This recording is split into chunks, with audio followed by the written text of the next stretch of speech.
Euskal Jaiak diala eta esan ziaten ia etorriko nintzen hemen zarautzea.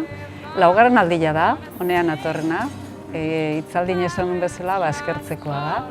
Eta gaina Zarautz oso plaza importantia da, gure festako jantzilei dagokionean, ez? Eta hain zuzen ere, lotu nuen duela 91 urte, hemengo zarauztar bat, inurritzatar bat, Pakita Abruzak, bere buruei egin zion galdera berarekin. Zer jantziko dugu? Eta, halako baserritatik, Kaskazurineko baserritik ekarriko ditugu arropak. Baina gero horiek nola jantziko ditugu.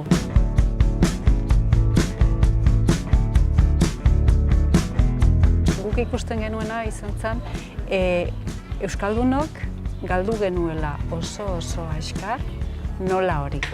Ematen duena da itxura bat, janzkera bat, jaztekoela bat. Eta askotan ez da garrantzitsua zer jartzen duzun, baizik eta nola.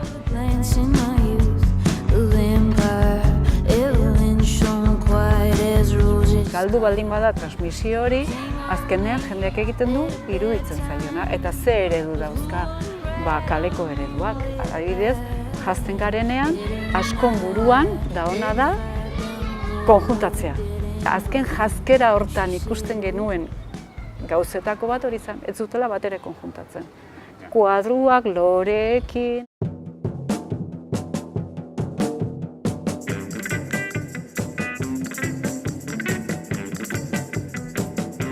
Guretzat, gure izaeraren barrenean, buruan, mendia jute genean bai, txano jaztegu, baina oso arraro ikusten dugu gure burua zerbaitekin. Hainbat festan, denbora ere ez daukazunean jazteko, zapi bat beti daukazu poltsan, eta zapiak ematen zera.